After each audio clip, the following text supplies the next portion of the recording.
This Google Ads strategy is so simple, even a beginner can set it up. But the hardest part isn't setting up the Google Ads campaigns, choosing the bidding strategies, or even the keywords. That's the easy part. The hardest part to this Google Ads strategy is actually making sure you don't touch the campaigns for 30 days, because it resulted in cutting our costs by 60% and quadrupling our conversion. And so before we talk about why the secret to this Google Ads strategy is not touching it for 30 days, let's make sure that we first set it up properly, step by step. All right, 5 minutes to go. Let's get started. First step is to analyze your existing Google Ads data and review all of your most high intent keywords and the keywords with like the most conversion data.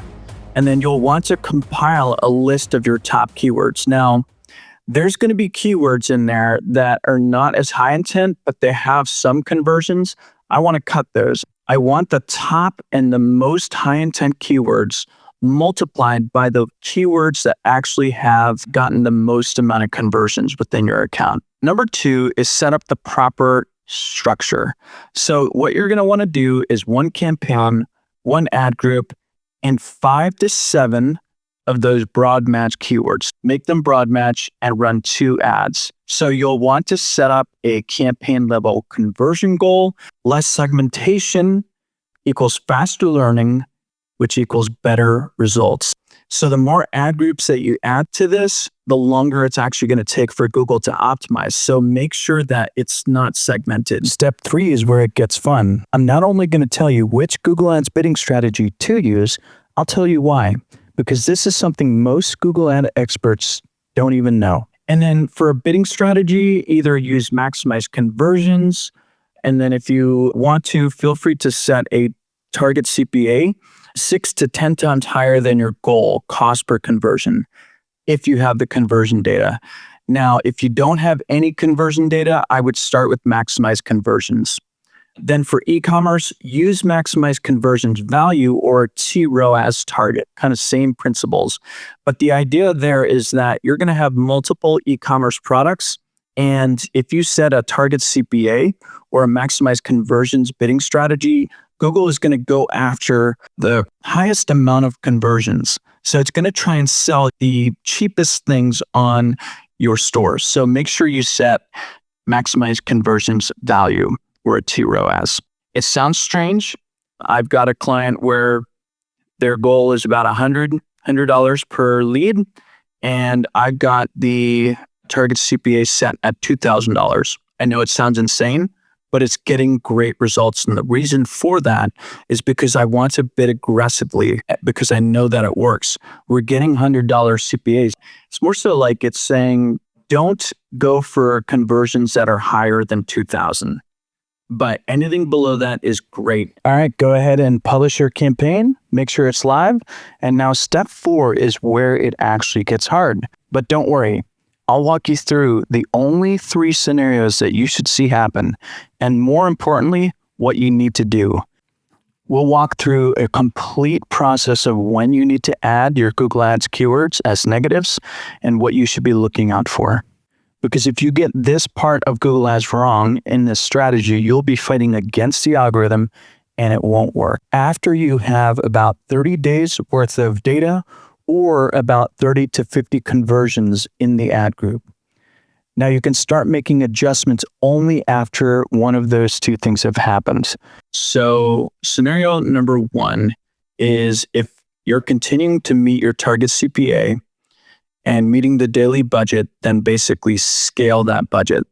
Then what do? Then wait again for another 30 days or 30 to 50 conversions.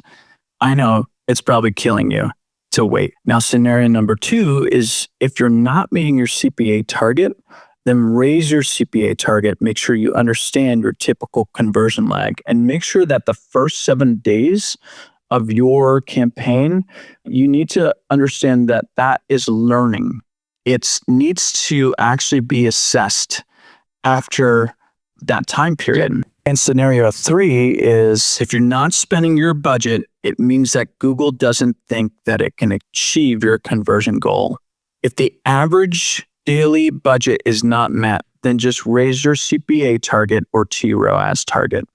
It's simply because Google does not believe that it's going to be able to hit the target that you set. Now, this is where everyone gets tripped up.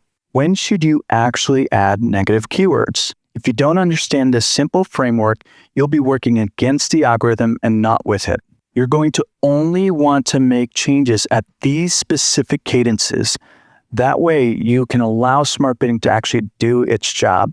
Most people don't realize that this is a machine learning algorithm and it needs data and a lot of it to ultimately optimize. So anytime you make a change, it will interrupt the algorithm. And secondarily, after you make those changes, you'll actually end up seeing a downward decline. And most people freak out at that point. But if you measure properly, you'll know if it's actually working. So this is the scenarios that I would actually add in Google Ads negatives.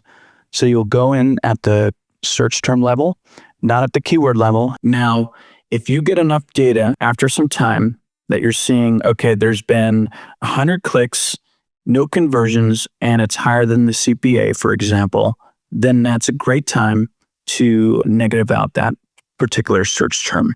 So make sure that the data basically backs that up. Now, you're going to see in your ad account a lot of one impression, one click, because again, it's not about the relevancy of the search term. It's about the relevancy of the user. While it doesn't seem like it should work, it does.